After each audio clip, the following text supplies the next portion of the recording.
ओम सर्वधर्मस्थापकस्त्वं सर्वधर्मस्वरूपकः आचार्याणां महाचार्यो रामकृष्णाय ते नमः। यथाग्नेर्दाहिका शक्ति रामकृष्णे स्थिता हेया सर्वविद्यास्वरूपां तां शारदां प्रणमाम्यहम्।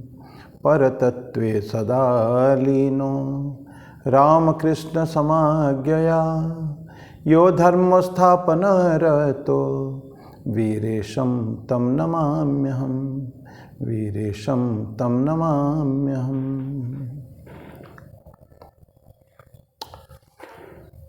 भगवान श्री रामकृष्ण देव, भगवती माँ शारदा जी और स्वामी जी को मैं प्रणाम अर्पित करता हूँ।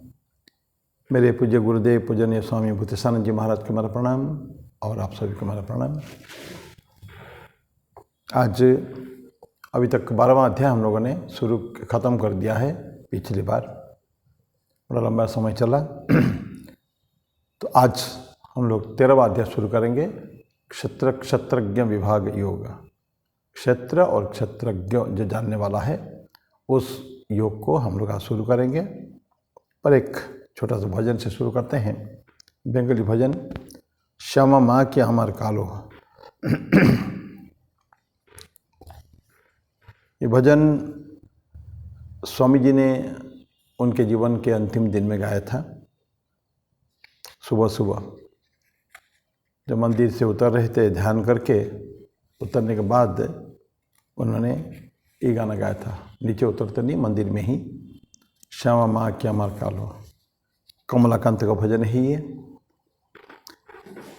श्यामा माँ की अमर कालो रे, श्यामा माँ की अमर कालो। कालो रूपा दिगंबरी, कालो रूपा दिगंबरी। हृदय पद्म करे आलो रे, श्यामा माँ की अमर कालो रे, श्यामा माँ की अमर कालो। लोके बोले काली कालो अमर, मन तो बोले ना कालो रे, श्यामा माँ की अमर कालो रे, श्यामा माँ की अमर कालो। कखन श्वेत कखन पीत कखन नील लोहित रे। कखन श्वेत कखन पीत कखन नील लोहित रे। आगे नाही जानी केमन जननी, आगे नाही जानी केमन जननी। भाबिए जन्म गेलो रे, श्यामा माँ की अमर कालो रे, श्यामा माँ की अमर कालो। कखन पुरुष कखन प्रकृति कखन शून्य रूपा रे। कखन पुरुष कखन प्रकृति कखन शून्य रूपा रे। ए भाव भाबिए कमलाकांत, ए भाव भाबिए कमलाकांत। सहजे पागल हलो रे, श्यामा माँ की अमर कालो रे, श्यामा माँ की अमर कालो। कालो रूपा दिगंबरी, कालो रूपा दिगंबरी। हृदय पद्म करे आलो रे, श्यामा माँ की अमर कालो रे, श्यामा माँ की अमर कालो।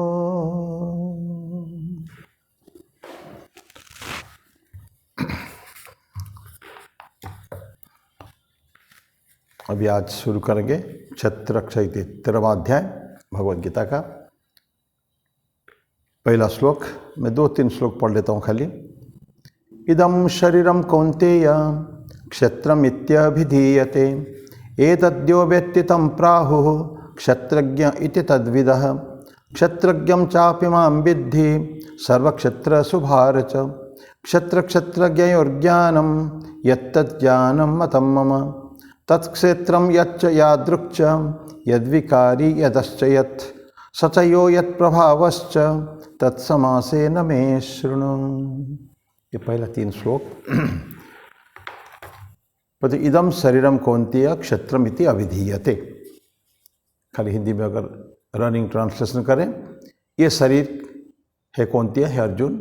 इदम शरीरम, यह शरीर, क्षत्रमिति अभिधीयते, क्षत्र ऐसा जाना जाता है, ऐसा माना जाता है। अभिधीयते एतद्यो व्यक्तित्व प्राहु क्षत्रज्ञ इत्येतद्, और इसको जो जानता है तो उसको क्षत्रज्ञ कहते हैं। एतद्यो, एतद् इसको जो जानता है, यो व्यक्ति जो जानता है, तम प्राहु क्षत्रज्ञ, वो उसको क्या बोलता है? क्षत्रज्ञ। तो पहले हो गया क्षत्र और हो गया फिर क्षत्रज्ञ इति तद्विदः। ये पहला श्लोक था। तो इदम शरीरम कौन्तेय क्षत्रमिति अभिधीयते। लिटरल मीनिंग क्षत्र का क्या होता है? एक एरिया होता है जिसको हमें हिंदी में क्षत्र, ये युद्ध क्षेत्र, ये धर्म क्षेत्र, ये धर्म क्षेत्र कुरुक्षेत्र पढ़े हैं ना। सबसे पहला श्लोक था धर्म क्षेत्र कुरुक्षेत्र। उसको प्रोटेक्ट करके रखा जाता है, किसी पर्पस के लिए रहता है, कोई कारण के लिए उसको बनाया जाता है, तो इसको बोलते हैं क्षेत्र। लिटरल मीनिंग उसका है जिसको प्रोटेक्टेड, किसके लिए? फ्रॉम, ये नष्ट ना हो जाए, क्योंकि हमारे काम में आने वाला है, हमारे काम आता है। तो जैसे किसान है ना, अपना खेत को हमेशा बना के संवर कर रखता, संभाल के रखता है उसको, ताकि कि उसी में उसको फसल लेना है, खरीफ फसल लेना, रबी फसल लेना है, अलग अलग फसल विभिन्न मौसम में, विभिन्न ऋतु में उसको अलग अलग फसल लेना है। तो उसको बराबर संभाल के, उसको हल चला के, मेंटेन करके उसको रखना पड़ता है। नहीं तो घास हो जाता है, खराब हो जाता है फील्ड। तो ये कि जिसको बर्बाद होने से, नष्ट होने से जिसको बचाया जा सके, उसको क्षेत्र कहते हैं। तो हम लोग के जो शरीर है, ये भी तो एक क्षेत्र है। शरीर को तो प्रोटेक्ट कर रखना बहुत ज़रूरी है। शरीर के अंदर न जाने कितना एक्टिविटीज़ होती है। मानव शरीर हो, जीव शरीर हो, कोई भी हो, चाहे उसका उम्र 2 साल 3 साल से लेकर सैकड़ों साल तक के ऐसे जंतु हैं, जानवर हैं, जिनके उनका लाइफ जो है ना इंटू हंड्रेड्स ऑफ ईयर्स, सैकड़ों साल ऐसा उनके जीते हैं। तो ये शरीर को भी बीइंग कहते हैं। तो ये कोई मनुष्य नहीं है, प्रत्येक प्राणी जीव का शरीर जो है उसको क्षेत्र कहते हैं। बिकॉज उसको क्यों कहें? उसको डिस्ट्रक्शन से बचाया जा सके। उसको मनुष्य शरीर को तो विशेष करके प्राणी के शरीर को भी बचाना चाहिए। कोई गाय भी है, कोई कुत्ता भी है। कुत्ता का जैसे 14 बरस उसका करीब लाइफ है। जो लोग कुत्ता पालते हैं कभी नहीं चाहेंगे कि कुत्ता मर जाए, और उसको कितना संभाल कर रखते हैं। एक कुत्ता का, बड़ा कुत्ता अगर है, अच्छी वैरायटी का नस्ल का कुत्ता लोग पालते हैं, 15,000, 10,000, 15,000, 20,000 तक खर्च करते हैं। तो हम लोग कल्पना नहीं कर सकते हैं कि इंसान का खर्चा 3,000, 4,000 महीने में नहीं आता, और एक कुत्ता के और 12,000, 15,000 लोग खर्च करते हैं। जो भी है उसको बचा के रखते हैं, भले ही एनिमल हो तो उसको बचा के रखते हैं। तो इंसान को इसी तरह का बचा के रखना चाहिए। किससे? नष्ट होने से। और नष्ट कभी भी हो सकता है। हमको बचाना क्यों?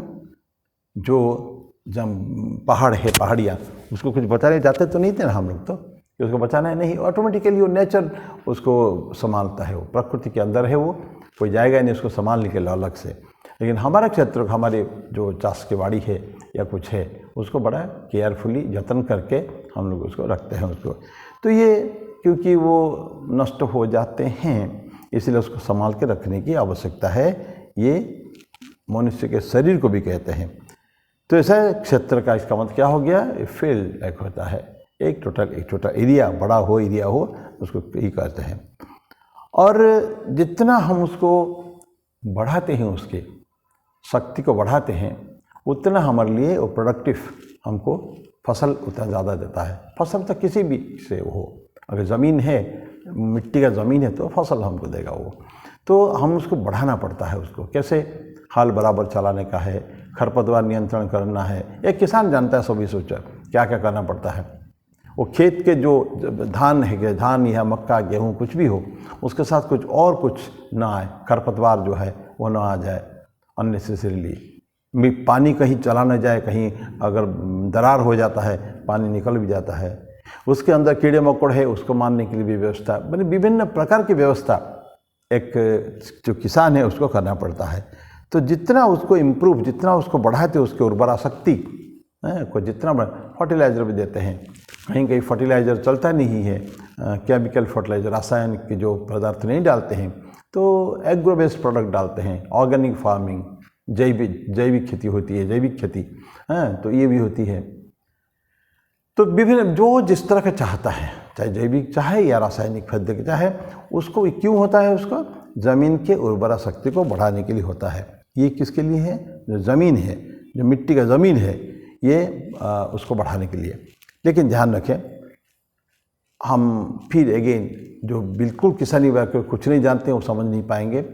ज़मीन में अगर उर्वरा शक्ति ठीक है, हमने धान बोया और उसके अंदर कुछ घास उगाएंगे, तो हमें ज़मीन, उर्वर ज़मीन जो है वो हमारे धान के लिए तो है ही है, धान तो बढ़ेगा, लेकिन साथ साथ बहुत ऐसे जो नहीं चाहते हुआ अनचाहा जो प्लांट्स होते हैं, पौधे होते हैं, जिसको हम खरपतवार कहते हैं, इंग्लिश में वीड कहते हैं, वो भी जो उग जाते हैं, घास फूस उग जाते हैं, तो उसको हमको उगने नहीं देना है। दैट मीन्स जो हमारी इप्सित है, इच्छित वस्तु है, वही हम उगाएंगे। हमको धान चाहिए तो खेत में या क्षेत्र में धान ही होना चाहिए, दूसरा कुछ होगा तो उसको हम लोग निकाल देते हैं, उसको वीड कंट्रोल करते हैं, उसको चाहे केमिकल दे के हो चाहे कैसे भी हो, उसको रासायनिक हो या मनुष्य के द्वारा, लेबर के द्वारा उसको कराया जाता है। जहाँ पेस्टिसाइड वगैरह देते नहीं हैं, तो कीटनाशक दवाएं या वीड खरपतवार निकालने की, कंट्रोल करने की दवाएं नहीं दी जाती, कुछ देते नहीं कुछ लोग, तो किसान मनुष्य लगा के, मजदूर लगा के वो लोग काम को सब करते हैं। सिमिलरली ये जो हमारा शरीर जो है, शरीर भी एक ऐसे ही क्षेत्र है, पहले हम चर्चा किए हैं, वो क्षेत्रों को भी बहुत संभाल कर रखना पड़ता है, क्योंकि इसके अंदर जो जैसे धान के खेतों में धान और खरपतवार दोनों बढ़ते हैं, यहाँ भी इसी तरह का इनका इंसान के शरीर में, मन से, उनके जंतकरण से बुरे काम भी होते हैं तो अच्छे काम भी होते हैं। तो अच्छा काम होता है तो ठीक है, आवश्यकता है हमारे लिए, हमारे परिवार, हमारे समाज, मानवता के लिए आवश्यकता है। हम जो भी कर्म करेंगे, जो कुछ करेंगे, कुछ अच्छे काम तो होते ही हैं ये शरीर को देकर, तो अच्छा होता है। लेकिन अगर बैड, गलत काम हो गया तो ये तो ठीक नहीं है, तो हमको क्या करना पड़ेगा, अगेन प्रोटेक्शन। पहली बात है खेत में प्रोटेक्ट, विभिन्न माने बाहरी आक्रमण से उसको बचाना पड़ता है। और खेतों में ऐसा होता है जब उसको बाड़ा लगा दिया जाता है, कोई कॉस्टली जो होता है कुछ वेजिटेबल्स होता है या कैश क्रॉप्स होते हैं, तो उस समय में खेत को थोड़ा सा चारों तरफ से रखवाली करनी पड़ती है उसको, ताकि जानवर आके उसको चर न ले। ये सब विभिन्न प्रकार की व्यवस्था उनके करना पड़ता है। तो मनुष्य में ठीक इसी तरह का है कि अच्छे कर्म भी होते हैं तो बुरे कर्म भी होते हैं। तो हमको क्या करना चाहिए, क्योंकि शरीर को हम धर्मक्षेत्र बोलते हैं। केवल गीता में कुरुक्षेत्र को धर्मक्षेत्र नहीं बोलते हैं, ये शरीर धर्मक्षेत्र। क्यों? इंसान ने उसको बनाया है, भगवान ने इसको बनाया है इंसान का शरीर, तो कि वो जानबूझकर गलत काम न करे, अच्छे कर्म ही करे, संस्कार अच्छे हो, कर्म अच्छे हो, संस्कार अच्छे हो, इसके कारण वो हम शरीर को रखा जाता है। और बुरे कर्म अगर होते हैं जिसका नतीजा बुरे होंगे, और ये तो खतरनाक है शरीर के लिए। जैसे खरपतवार धान के लिए ठीक नहीं है, तो उसी तरह का अब बुरे कर्म भी, अच्छे कर्म करने वाला उस शरीर के लिए अच्छा नहीं है, तो उसको हमको ठीक ठीक कंट्रोल करना पड़ेगा। तो शरीर को क्या कहते हैं, धर्मक्षेत्र कहते हैं। किसका है ये? जीवात्मन का धर्मक्षेत्र। जीवात्मन और आत्मन, परमात्मन, ये दोनों के बीच में फर्क हम तो अनेक, आप लोग तो पढ़े होंगे, इसके ऊपर हम लोगों ने कोई विशेष चर्चा नहीं की है। लेकिन जीवात्मन, आत्मन, परमात्मन का एक छोटा सा अंश है ये, जिसको हम शरीर को आत्मा भी कहते हैं ना। आत्मा और परमात्मा है तो एक ही, एक सोर्स, उसको जो है main source, supreme God head जो है, उसको हम कहते हैं परमात्मन। और परमपिता जिसको हम कहते हैं परमपिता, परमेश्वर भी कहते हैं, परमात्मा भी बोलते हैं। तो परमात्मा, उसका एक बहुत बिलियंस एंड बिलियंस, अननंबर्ड, अगणित ऐसा उसका जो मैनिफेस्टेशन जो चारों तरफ उसका जो है दिखे जाते हैं, उसको हम कहते हैं जीवात्मन। तो हम एक जीवात्मन है, हर व्यक्ति के अंदर एक जीवात्मन है, एक जीवात्मन है। तो जीवात्मा के अंदर संस्कार होते हैं ना, हमारा जो कर्म पुनर्जन्म कर्मवाद होता है ना, ये इसी के कारण होता है। जीवात्मा हमारा है, उसको आत्मा का जो कर्ण है उसके चारों तरफ एक छोटा सा आवरण है। किसके आवरण है? कामना वासना के आवरण है। अत्यंत संक्षिप्त एवं सरल भाषा में कहें, कामना और वासना का संस्कारों का आवरण है ये। कामना वासना नहीं, सिर्फ कामना वासना नहीं, संस्कारों का आवरण है। और जब तक संस्कार सारे नष्ट नहीं हो जाएंगे, सब कुछ लास्ट तक छोटी सी भी अगर डिज़ायर कामना अगर हमारे मन में रही तो वो पुनर्जन्म लेना ही पड़ेगा। ये अच्छी कामना हो, बुरे कामना हो।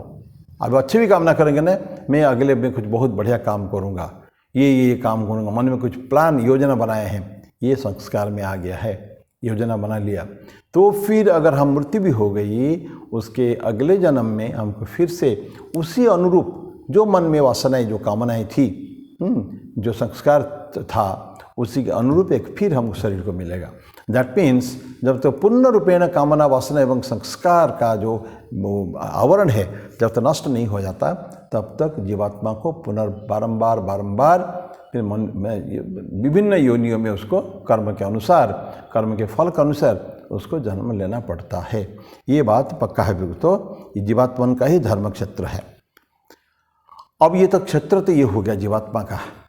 अब उसको कोई ऐसा, जीवात्मा तो ऑल पावरफुल नहीं है, उसको कंट्रोल करने वाला कोई इंटेलिजेंट प्रिंसिपल है, कि बुद्धिमान कोई तत्व है ऐसा, जिसको भी सुप्रीम देखता है, वो सबको जानता है। जैसे कि लीडर है ना, बहुत बड़ा लीडर है, वो सारे व्यक्ति को, उनके जितना ग्रुप में, टीम मेंबर सबको जानता है। तो इसी तरह का है, जैसे एक राज्य में राजा है, वो सारे जितने प्रजा है सब उसके अंदर है। वो जानता सबको नहीं है, वो जानता है कभी उनको कुछ अमात्य वर्ग, कुछ मंत्री, कुछ सेनापति, कुछ ऐसे ही व्यक्ति होते हैं, चाटुकार भी होते हैं, जो पार्षद गण उसके होते हैं, वो ज़्यादातर उसी को जानता है। और राज्य में कोई बड़े बड़े लोगों को जानता होगा, इन सबको तो नहीं जानता है। तो यहाँ लेकिन क्या बोलते हैं, ये सब इंटेलिजेंट प्रिंसिपल जो है, वो परम तत्व जो है, बुद्धि, इंटेलिजेंट क्यों बोलते हैं? बुद्धिमान है, वो पुरुष है, वो उसके बारे में चर्चा करेंगे हम लोग। अभी तक हम प्रकृति के बारे में चर्चा करें। ये जो इंटेलिजेंट प्रिंसिपल, इसको हम कहेंगे पुरुष, और जो क्षेत्र है उसको हम कहेंगे प्रकृति। तो क्षेत्र में यही फर्क है। तो ये जो इंटेलिजेंट प्रिंसिपल है, तो ये शरीर को चलाता है, और उसका सारा हमेशा नज़र रखता है, गवर्न करा, उसी का काम है।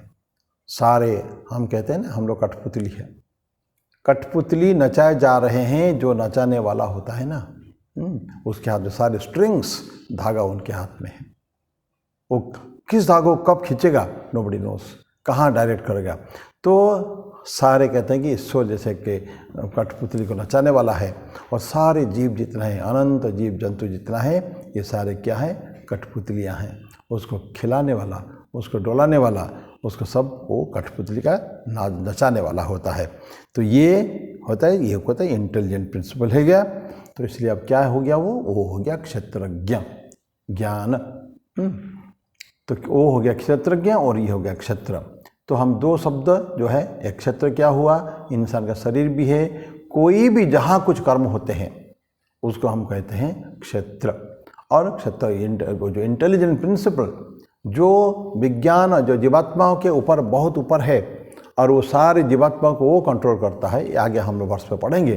तो वो हो गया क्षेत्रज्ञ। तो क्षेत्र और क्षेत्रज्ञ इस तरह का दो वर्ड है, क्योंकि एक दूसरे को कंट्रोल करता है, इंडिपेंडेंट नहीं है। क्षेत्रज्ञ जो एक क्षेत्र जो है, जो मतलब हमारा जीवात्मन होता है, जीवात्मन इंडिपेंडेंट नहीं है, यद्यपि अपने लेवल पे इंडिपेंडेंट है, लेकिन फिर ये डिपेंडेंट है किसके ऊपर? क्षेत्रज्ञ के ऊपर। तो ये हो गया क्षेत्रज्ञ।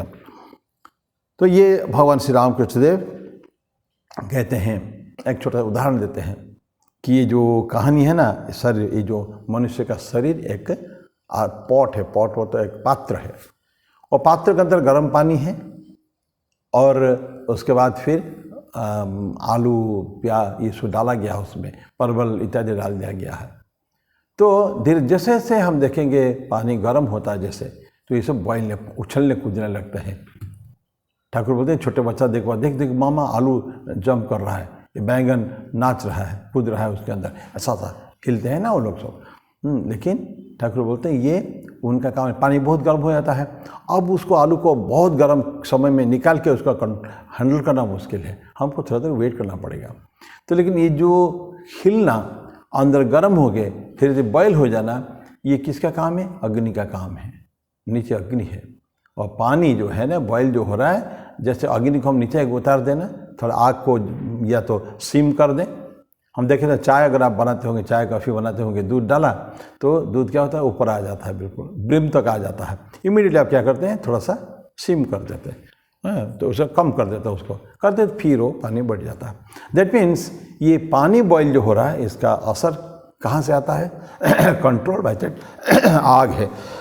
तो ठाकुर बोलते हैं इसी तरह का है, आलू पटाटो आलू सब रखा गया है, तो ये जब हीट हो जाता है तब वो क्या होता है? नाचते हो लोग। लेकिन नाचना, उनका कूदना, ये किसको? फायर को है।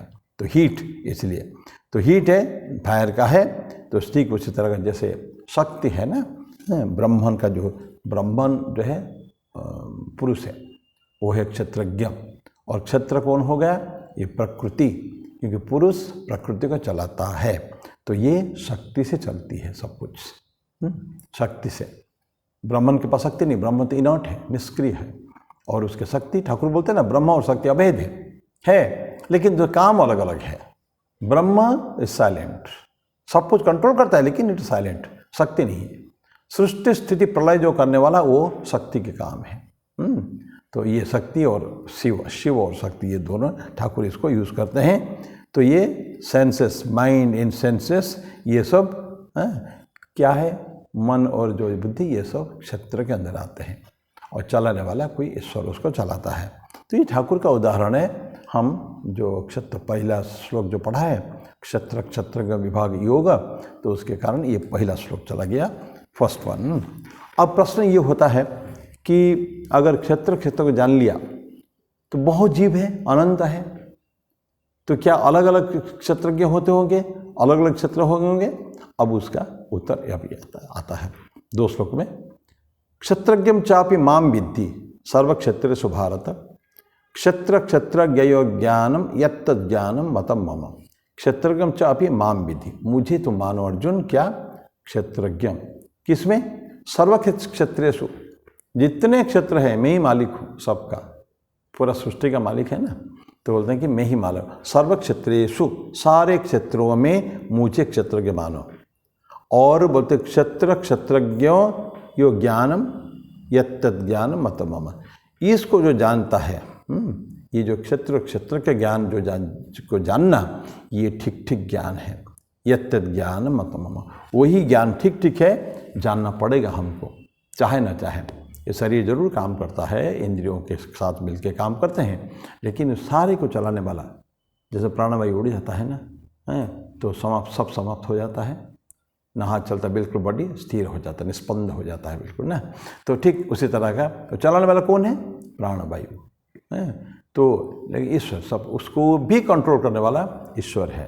तो क्षेत्रज्ञ जो है इसको चलाते हैं। तो भगवान कृष्ण यही बोलते हैं, क्षेत्रज्ञ था मापी माम विद्धि। प्रकृति पुरुष ये दोनों क्षेत्रज्ञ हैं। और सेल्फ है, नॉन सेल्फ और सेल्फ, अनात्मा और आत्मा। हम क्षेत्रज्ञ मतलब आत्मा, परमात्मा, और क्षेत्र मतलब ये अनात्मा हो गया, नॉन सेल्फ एंड सेल्फ, ऐसा बोलते हैं उसको। तो एक है निर्जीव, एक है सजीव। कौन निर्जीव है? जो नॉन सेल्फ है, मतलब वो नॉन इनसेंसेंट, वो नहीं है, ज्ञान उसका नहीं है। तो और ये प्रकृति जो पुरुष है, ये सेंसेंट है, ये सब कुछ चलाने वाला वही है। वैसे हम लोग साइंस में, विज्ञान में बाद में पढ़े हैं कि कोई भी निर्जीव नहीं है, प्रत्येक के अंदर जीव है, क्योंकि ईश्वर कण कण में बसता है। इसलिए पहले तो एक जमाने में माना जाता था कि पौधे प्राण, पेड़ पौधे में कोई नहीं है, जान नहीं है, लेकिन उसको जगदीश चंद्र बोस ने दिखा दिया, नहीं, प्लांट भी लिविंग है। एक आलू, एक प्याज, जो जिसको भी कहिए, एवरीथिंग इज लिविंग। इवन बोले कि ये सारे सब कुछ कॉन्शस है, अनकॉन्शस कोई भी नहीं है। निर्जीव बोल के कोई है ही नहीं। हम मानते हैं, दीवार को मानते हैं, लेकिन उसके अंदर भी वो जो मॉलिक्यूल्स जो काम करते हैं, उसके अंदर भी तो so this always in flux है, चलने वाला सब चीज़ें है। तो पुरुष से अब लेकिन होता क्या है, ये पुरुष प्रकृति दोनों तो है, लेकिन पुरुष क्या करता है, प्रकृति के साथ अपने आप को आइडेंटिफाई कर लेता है, मिला लेता है। यद्यपि अलग है, पुरुष मालिक है, कंट्रोलर है, और ये प्रकृति क्या है, ये जो क्षेत्र जो है ये प्रकृति है। तो पुरुष का के जो लक्षण होते हैं ये प्रकृति से लक्षण वो ले आता है, वो मानता है, वो नहीं है उसका। पुरुष को हम कहते थे ये अनादि है, अनंत है, अजन्मा है, जन्म नहीं, मृत्यु नहीं, कुछ नहीं। लेकिन प्रकृति में ये सब है, उसका नष्ट भी होता है और जन्म भी लेता है, नष्ट भी होता है। हम लोग कभी पढ़े हैं 11वां अध्याय में भी, 12वां अध्याय पढ़े हैं। तो ये परिवर्तनशील है सारे। तो प्रकृति और पुरुष जो है ये गुण अलग अलग है। तो क्या करता है प्रकृति, पुरुष जो है प्रकृति के साथ अपने आप को एकाकार कर देता है और कहता है ये मेरे गुण हैं, जबकि वो गुण उसका नहीं है। लेकिन प्रत्येक गुण अब उसके ऊपर ये कर दिया था, प्रोजेक्ट कर दिया जाता है उसके ऊपर। तो इसके लिए बोलता है कि ये प्रकृति पुरुष दिखते हैं एक जैसा, लेकिन एक जैसा नहीं है। और वो बोलता है, पुरुष बोलता है ये मेरा है। तो ये जैसे फॉर एग्जाम्पल पास रहते हैं ना, उसको हम सोचते हैं कि ये सारे पुरुष का भी यही क्वालिटी होंगे, जो प्रकृति का ऐसा नहीं है। प्रकृति का पुरुष का रिफ्लेक्शन होता है उसके ऊपर। जैसे उसका छोटा सा उदाहरण दिया जाता है कि एक स्फटिक है, बहुत प्रिज्म टाइप का, प्रिज्म होता है ना, और पढ़ते प्रिज्म। तो उसके पास एक फूल रखी है, लाल कलर का फूल रखेंगे तो दूर से आप जो देखेंगे अदर साइड से आपको वो लाल दिखेगा। वो नीला फूल रखेंगे तो नीला जैसा दिखेगा। तो क्या होता है, ये जो फूल का गुण, फूल का जो रंग जो है उसके ऊपर आरोपित हो जाती है, आरोपित हो जाता है। तो रंग आरोपित होने पर हम जो देखने वाला वो क्रिस्टल को वो बोलेगा ये तो नीला है, वो नीला नहीं है, वो तो स्फटिक है, वो स्वच्छ है, सफ़ेद है वो। तो ठीक उसी तरह का है, क्योंकि प्रकृति और पुरुष एक साथ रहते हैं, एक साथ काम करते हैं, तो इसलिए लोग पुरुष के ऊपर आरोपित करते हैं प्रकृति के सारे गुण को, और पुरुष को कहता है ये मेरा गुण है, एक्चुअली ये उसका गुण नहीं है। तो प्रकृति पुरुष में ये फर्क हमको करना चाहिए। लेकिन पुरुष प्रकृति को हैंडल करता है, कंट्रोल करता है, लेकिन रहते हैं आसपास में, पास में रहते हैं वो ना। तो अब जो उसके लिए जो कॉस्मिक इंटेलिजेंस जो है, सुप्रीम पावर जो है, पहले हम इंटेलिजेंट प्रिंसिपल का बात कहे थे पहले सत्र में, अभी होते हैं कॉस्मिक इंटेलिजेंस। सारे विश्व, सारे सृष्टि के बाद जो मालिक है वो कॉस्मिक प्रिंसिपल कहते हैं, कॉस्मिक इंटेलिजेंस, बुद्धिमता। बुद्धि तो उसमें है, प्रकृति में कोई बुद्धि नहीं है, बुद्धि जो कुछ है उसी में ही है। ठीक है, तो बताएं ये हमको इसको डिफरेंट करना पड़ेगा। जीवात्मन और परमात्मन को जो फर्क है उसको हमको सोचना पड़ेगा क्या है इसमें, दोनों तो एक नहीं है। तो इसका कॉस्मिक इंटेलिजेंस ईश्वर है, और बाकी सब क्या है, उसका कैरेक्टरिस्टिक्स जो है ना प्रकृति के से वो ले लेता है थोड़ी देर के लिए। तो ये एक्चुअली वो इनर मोस्ट हमारे अंतरात्मा जो है वो है वो इंटेलिजेंट प्रिंसिपल और कॉस्मिक इंटेलिजेंट। कॉस्मिक प्रिंसिपल कोई भी नाम से पढ़िए, जो अनंत जो सत्ता जो है, अनंत सत्ता जो है, अंतिम सत्ता, वो है आपका पुरुष है। तो ये पुरुष प्रकृति की ये फर्क है ये। तो ये और इंडिविजुअल सोल्स जो है क्या है, हम मेरी आत्मा, पहले बोला हूँ मैं, आपकी आत्मा, मेरी आत्मा, इसको क्या होता है, ये होते हैं जीवात्मा होते हैं। लेकिन वो डिपेंडेंट है किसके ऊपर, प्रकृति के ऊपर डिपेंडेंट है, वो पुरुष के ऊपर डिपेंडेंट है। तो पुरुष, फिर अगेन बार बोले, पुरुष प्रकृति को कंट्रोल करता है, इसीलिए प्रकृति पुरुष के ऊपर निर्भर है, निर्भर उसके पास रहना पड़ता है, उसको एक निर्भरशीलता है उसमें। तो सब कुछ अपने अंदर वो है, सब कुछ उन्हीं का है, लेकिन हमको लगता है कि प्रकृति में है वो, बस ये। तो लेकिन वो है क्या, एक्चुअली वो फ्री है, मुक्त है। प्रकृति मुक्त नहीं है, पुरुष मुक्त है। पुरुष प्योर है, पवित्र है, स्वच्छ, प्रकृति में वो नहीं है। प्रकृति विभिन्न माने कर्म में व्यस्त होकर वो अपने आप को अपवित्र बना लिया है। जैसे हमारे इंसान होते हैं ना, सभी इंसान तो प्योरिटी नहीं होती 100%। क्यों? समाज में कांटेक्ट में आके सबके साथ मिल के जो प्योर था अपने आप को धीरे धीरे इम्प्योर बना डालता है। अब एक छोटे बच्चे को लीजिए, छोटा बच्चा from birth till the age of 3, 4, 5 तक जो है बच्चा बिल्कुल सच्चा होता है, कोई गलत काम कर ही नहीं सकता कभी भी, वो झूठ नहीं बोल सकता, चोरी नहीं कर सकता, ही डजंट नो एनीथिंग, कोई जानते भी नहीं है। लेकिन धीरे धीरे धीरे धीरे जब बढ़ता है फिर उसके अंदर अपने कंटैक्ट से, संग से, कुसंग कहिए, जो भी संग कहिए, उसमें से अच्छे और बुरे गुण उसके अंदर आता है। तो इसको हम कहते हैं संस्कार। तो बचपन से ही माता पिता की आवश्यकता है कि वो बच्चे को संस्कार दें। किस तरह का? शुभ संस्कार, अशुभ नहीं, शुभ संस्कार देने की ज़रूरत है। तब जाके धीरे धीरे धीरे धीरे वो लड़का ऐसा एक सुंदर ऐसा उसका बढ़ेगा, जब उसका उन्नत हो जाएगा, बड़ा हो जाएगा, तो एक अत्यंत संस्कारित, अत्यंत चरित्रवान एक युवा में परिणत हो जाएगा वो। क्यों? घर का संस्कार उसके लिए अच्छा है। और जहाँ ये नहीं है, जिस परिवार में नहीं है, तो ये अपने परिवार माता पिता को माने उसके गुरु ही, बच्चा का तो फर्स्ट और सेकंड गुरु तो वही है। तो इटर्नली, लेकिन वो पुरुष से क्या है? शाश्वत रूप से वो फ्री है, पवित्र है और ब्लिसफुल, आनंद। तो आनंद स्वरूप है वो। हम लोग भी आनंद स्वरूप है, क्योंकि हम उससे फिर एक उधार लिए हैं। हमारा बाप का जो गुण है ना, बाप का जो कुछ है बेटा का हो जाता है ना। बेटा जो कहता है कि मेरे पिताजी है, वो तो पूछेगा, कोई छोटा बच्चा सा होगा ना, छोटा बच्चा रहेगा, तो एक कार खड़ी है या गाड़ी, कोई गाड़ी है, क्यों बेटे बच्चों ये गाड़ी किसकी है? अरे मेरा है। बाप का नहीं कहेगा, मेरा है। क्यों? धीरे धीरे बड़ा होते होते लड़का समझ जाएगा, तब को समझता नहीं ज़्यादा, लेकिन ये हमारे घर में खड़ी है तो मेरी है। लेकिन एक ड्राइवर को पूछिए, वो गाड़ी को चलाने वाला, ये गाड़ी किसकी है? वो क्या बोलेगा? मालिक की है, तो मालिक की गाड़ी है। ही नोस, बड़ा हो चुका है, वो समझ पाता है कि ये मैं गाड़ी चलाता हूँ, केवल मेरा काम है, तो गाड़ी मेरी नहीं है, गाड़ी तो मेरे मालिक की है। तो ये जो फ़र्क छोटा बच्चा डजंट नो, ये एकदम इम्पल्सिव होता है, जो उसको दिखता है वही कहता है, वही करता है, झूठ कभी बोल ही नहीं सकता। अगर सुना, जो हमसे सुना है, माता पिता से सुना है, तो उसको यूज़ कर लेता है, उसी को ही, वही उसका संस्कार बन जाता है धीरे धीरे धीरे धीरे। तो ये जो ज्ञान और नॉलेज जो है, ये दोनों के हमको चाहिए। हम जो अभी अब तो पढ़े हैं थोड़ा सा, क्षेत्रज्ञ क्या है और क्षेत्र क्या है, तो हम जो जानने पढ़ने को अध्ययन कर रहे हैं, स्वाध्याय कर रहे हैं, हमको क्या चाहिए? दोनों का नॉलेज चाहिए। हमको क्षेत्र का भी चाहिए, क्षेत्र ज्ञान का भी चाहिए, तो हमको दोनों को ही चाहिए। तो दोनों के जो नॉलेज में फिर थोड़ा फर्क है। एक होता है अपरा विद्या, एक होता है परा विद्या। विद्या दो प्रकार का होता है, अपरा विद्या और परा विद्या। अपरा विद्या क्या है? लोअर लेवल नॉलेज जो है, निम्नतर ज्ञान जो है, उसको अपरा विद्या कहते हैं। लेकिन अपरा विद्या में जो पढ़ते हैं वो गलत नहीं है। वो क्या है? जैसे वेद पढ़ते हैं, उपनिषद पढ़ते हैं, ये सारे लेकिन अपरा विद्या है। तो ये लोअर नॉलेज इसको कहते हैं। और हायर नॉलेज क्या है? जिसको परा विद्या कहते हैं।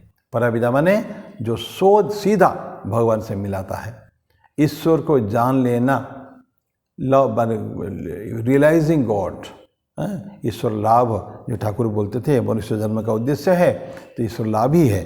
तो ईश्वर लाभ जो कर लेता है, उपाय क्या है? उपाय दिखाता है हमको अपरा विद्या। अपरा विद्या शोज द वे, लेकिन परा विद्या रियली रीचेस देयर, पहुँचता है। अपरा विद्या वहाँ तक नहीं जा सकता है। ठाकुर की कहानी आपको याद होगा ना, वो 3 डाकुओं की कहानी।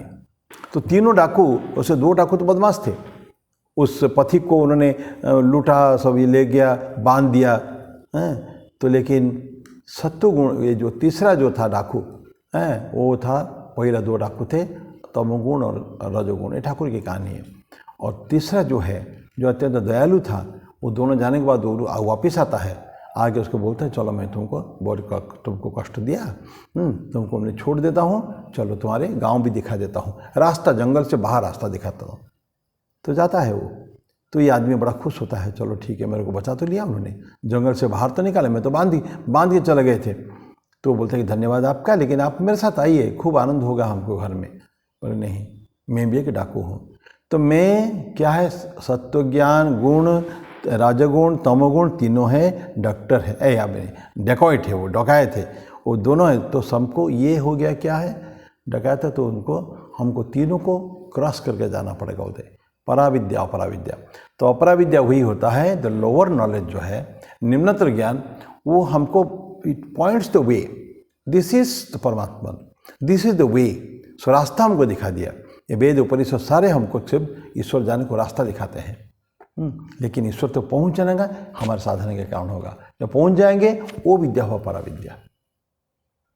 हम नारद का सुनते हैं ना, नारद जब जाते हैं, उन्हीं की तो भाई 4 कुमार, सनक, सनंदन, सनातन, सनत कुमार, ये जो 4 भाई हमेशा बालक है, वो बढ़ते नहीं, उम्र उनका बढ़ता नहीं, हमेशा 4 बालक दिखाते हैं। तो उनके पास जाते हैं ज्ञान प्राप्त करने के लिए, सनक के पास, सनत कुमार के पास।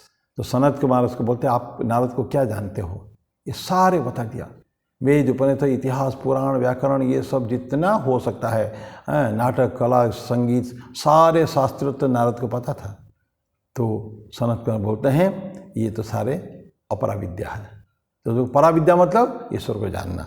तो ये ईश्वर को जानने की विद्या अलग है, और इसलिए 2 विद्या कहते हैं, पराविद्या अपरविद्या। तो एक इन्फीरियर, एक है सुपीरियर है। तो इन नारद ने सारे जितना विद्या सबको से बता दिया है। तो ये हो गया पराविद्या और अपराविद्या। तो हमको क्या चाहिए? अपराविद्या तो चाहिए ही, दोनों चाहिए। जैसे लोअर नॉलेज, हायर नॉलेज, दोनों चाहिए। सिर्फ पराविद्या होने से नहीं चलेगा, जाएंगे कैसे वहाँ तक? वो पहुँचेगा, दिस इज द सोर्स, यहीं से जाना है हमको। ये अपराविद्या से होते हुए हमको पराविद्या में जाने का है। तो ये जो stages of growth in human है मनुष्य के अंदर, तो ये सेल्फ नॉलेज कहते हैं उसको, आत्मज्ञान उसको कहते हैं। ये पराविद्या ही है। जब सब विद्या को जानने के बाद अपरा हम लोग इंक्वायरी करते हैं हम लोग ना, तो ये ब्रह्म ज्ञान प्राप्त होता है। तो उसे फिर सेकुलर नॉलेज और सेक्युलर नॉलेज 2 होता है। सेकुलर ये जो साधारण पाठ पढ़ते हैं, और वो सेक्युलर नॉलेज धर्म ज्ञान, प्योर धर्म ज्ञान है। लेकिन ये स्टेपिंग स्टोन है। सेक्युलर नॉलेज जो है या अपराविद्या जो है, ये एक इसको पायदान है। इस पायदान पर चढ़ने पर ही हम लोग जाके वहाँ पहुँच पाएंगे। तो हमको दोनों ट्रू नॉलेज जो है, ये दोनों को जानने की आवश्यकता है। सच्चे ज्ञान जो है ना, दोनों को जानना पड़ेगा, सिर्फ अपराविद्या नहीं, सिर्फ पराविद्या भी नहीं। इसमें एक छोटी सी कहानी बोलते हैं, कहानी बोलने के हम समाप्त करूँगा आज। कहानी है गणेश और कार्तिक की कहानी, और ये कहानी हम लोगों ने सभी ने सुनी होगी। तो भगवान शिव और पार्वती बैठे थे, उनको कुछ डिवाइन कुछ फल टाइप का कुछ दिया था नारद ने। नारद लाके उनको शिव को दिए थे।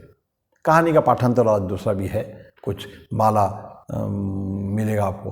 बोले कि कार्तिक गणेश को दोनों को बुलाया, कंडीशन रखा, जो इस सृष्टि को पहले घूम के आ जाएगा, चारों तरफ घूम के आ जाएगा पहले, उसको ये गिफ्ट मिलेगा। तो कार्तिक सुनते इमीडिएटली उसने अपना पिकअप वाहन है, बहुत फास्ट है, तेज है, मयूर वाहन लेके चला गया सृष्टि घूमने के लिए। पूरा घूमता इधर गणेश सोचते हैं, मैं तो, मेरे पास तो कोई उड़ने वाला चीज़ तो है ही नहीं।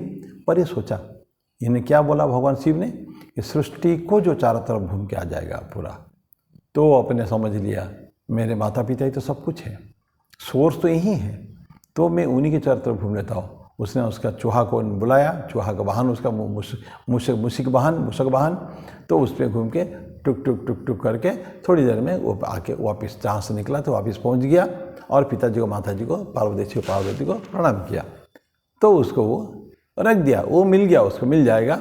अब थोड़ी देर में कार्तिक आते हैं, पूरा घूम के क्या सृष्टि घूम के आ गया। तो लेकिन भगवान शिव जो है ना, पार्वती माला किसको देते हैं, या वो जो डिवाइन गिफ्ट जो भी हो उसको किसको देते हैं? गणेश को मिलता है। क्यों? वो ठीक समझ लिया कि मेन प्रिंसिपल जो है, तत्व जो है, मुख्य जो है, यही मेरे माता पिता है। सारे सृष्टि इन्हीं से चलता है। हम ब्रह्मा विष्णु महेश 3 नाम देते हैं ना, लेकिन एक्चुअली हर गॉड में ये कैपेसिटी है, सृष्टि स्थिति और प्रलय। तो शिव महापिता, गुरु के गुरु, महान गुरु हैं, और वही मुख्य है। मैं उनको कब चारों तरफ सर्कमएम्बुलेशन मेरा हो गया, घूम के चक्कर मैंने काट दिया है। तो गणेश जी को मिला। अब क्या हुआ, दोनों फर्क है यहाँ। कार्तिक ने क्या किया, ये उसका जो तात्विक जो है विचार, कि कार्तिक ने वो इंक्वायरी किया किसका? प्रकृति का आंसर किया, सारे होल क्रिएशन को, सारे ये प्रकृति है, पूरा क्रिएशन प्रकृति है। सृष्टा केवल पुरुष है, सृष्टि प्रकृति है। तो इसने पूरा सृष्टि को घूम के आ गया है। तो ही इंक्वायर्ड इनटू द नेचर, प्रकृति। ठीक है। और गणेश जी ने क्या किया, उसने पुरुष को पकड़ा। यही ही सभी सृष्टि को चलाते हैं। तो ये फर्क हो गया। तो फाइनली उसके पेरेंट जो है ना, उनको दिया, गणेश जी को दे दिया है ये। तो मैं अभी समाप्त करूँगा कार्तिक गणेश के शुरू के बाद, लेकिन इतना बोल के कि ये जो दोनों का कॉम्बिनेशन हमको चाहिए, हार्मोनियस, एक समन्वय स्थापित होना चाहिए। गणेश का, कार्तिक का ज्ञान भी हमको चाहिए। हम सिर्फ पुरुष को लेकर नहीं रह सकते हैं, बिकॉज हमारे एग्जिस्टेंस प्रकृति के अंदर है। तो प्रकृति के जो नियम कानून, उसका हमको पालन करना पड़ेगा। और प्रकृति को कंट्रोल करता है पुरुष, तो वो ज्ञान भी हमको चाहिए। जैसे मैं जस्ट थोड़ी देर पहले बोला था ना कि अपरा विद्या का सहारा लेते हुए हम पराविद्या को जाएंगे, पराविद्या में डायरेक्टली नहीं पहुंच सकते हैं। तो इसलिए बोलते हैं इसके दोनों का, अपरा विद्या का भी या इंक्वायरी इनटू द प्रकृति जैसे कार्तिकेय ने किया, वो भी चाहिए। और ये जानते हुए कि पुरुष का प्रिंसिपल सुप्रीम है, सुपीरियर है, तो उसको, और जिसको गणेश जी ने जिसको इंक्वायरी किया, तो उसको तो वहाँ तक जाने का है। तो दोनों ज्ञान का एक कॉम्बिनेशन, एक समन्वय हमारे जीवन में स्थापित होना चाहिए। हम जो कुछ भी पढ़ें तो उसका तात्विक पक्षों को पढ़ना पड़ेगा और उसका मुख्य पक्षों को पढ़ना पड़ेगा। दोनों एक साथ मिलके ही होता है ये। तो अदरवाइज़ क्या हो जाएगा, इम्प्रॉपर नॉलेज। ये प्रॉपर नॉलेज ठीक नहीं होगा, ये इम्प्रॉपर नॉलेज होगा। इसको हम आगे फिर थोड़ा सा बाकी इसमें से अभी थोड़ा विचार करना, उसके हम नेक्स्ट टाइम करेंगे। मैं अभी समाप्त करता हूँ, मेरी वाणी को ही विराम देता हूँ। अगले रविवार को, अभी दुर्गा पूजा चला गया है, अभी कुछ दिन पहले, आज तो 9 तारीख है, तो अभी 5 तारीख को दशहरा थी। और तब तो भगवान अभी पूजा आ रही है, लक्ष्मी पूजा, कल के दिन लक्ष्मी पूजन भी है। तो अभी डिवाइन एटमॉस्फेयर में हम लोग सभी हैं अभी। तो पुनः माँ दुर्गा जी को, माँ लक्ष्मी जी को, समस्त देवी देवताओं को पूजा करके, भगवान श्री राम, माँ सीता, ये सब को पूजा करते हुए, प्रार्थना करते हुए, सभी के ऊपर मंगलमय, सभी के जीवन मंगलमय हो, कल्याण की वर्षा सबके ऊपर हो, भगवान श्री ठाकुर, माँ, स्वामी जी से प्रार्थना करता हूँ। इसके साथ में आज मेरी वाणी को विराम देता हूँ। हरिओम तत्सत। ओम शांति शांति शांति। हरि ओम तत्सत। श्री राम कृष्णार्पणमस्तु।